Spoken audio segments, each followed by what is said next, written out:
शिवमणी प्रतिष्ठान चांदवड येथे आम्ही दोघं पत्नींनी भेट दिली असता तेथील वातावरण बघितले आणि महाराजांचं दर्शन घेतलं।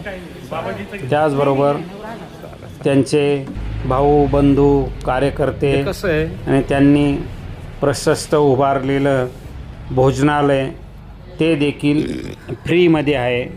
लोकांना विनामूल्य जेवणाची सोय केलेली। हे जेवण आहे इथं पहा दाखवलेले कशा प्रकारे जेवण आहे। हा प्रसाद आहे। येणाऱ्या जाणाऱ्या लोकांनी प्रसादाचा अवश्य लाभ घ्यावा ही विनंती। आणि हे पहा त्यांचं हे स्वयंपाकघर म्हणजे भोजनालय कुठं कुठं स्वयंपाक हे पहा अशा पद्धतीने यांत्रिक युगातील भांडे आहेत। येथे या माता आहेत या स्वतः स्वयंपाक करतात आणि हे काही तेथील कर्मचारी स्वयंपाक करणारे। हे प्रशस्त भांडे आहेत आणि हे यांत्रिक युगातील म्हणजे इलेक्ट्रॉनिक पद्धतीने हे दळण वगैरे दळण्यासाठी नॅचरल त्यांच्या तिथेच दळण दळतात।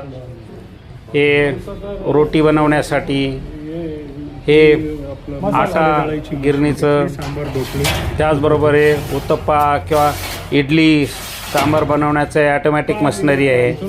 हे लाडू बनवण्याचं भाविकांसाठी। त्याचबरोबर इथे आपण म्हणतो हलवा किंवा शिरा हे बनवण्यासाठी प्रशस्त साधन आहे।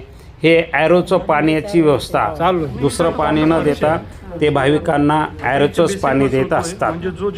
ही खूप भारी सोय केलेली आहे आणि सध्या हे काम चालू आहे आणि मी आणि माझ्या पत्नी दोघांनी प्रसादाचा लाभ घेतला आहे। त्यांचे मी धन्यवाद करतो।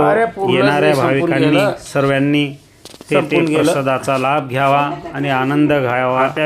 खूप आणि खूप छानच प्रशस्त सोय केलेली आहे। आम्ही स्वतः गेलो आणि प्रसन्न झालो।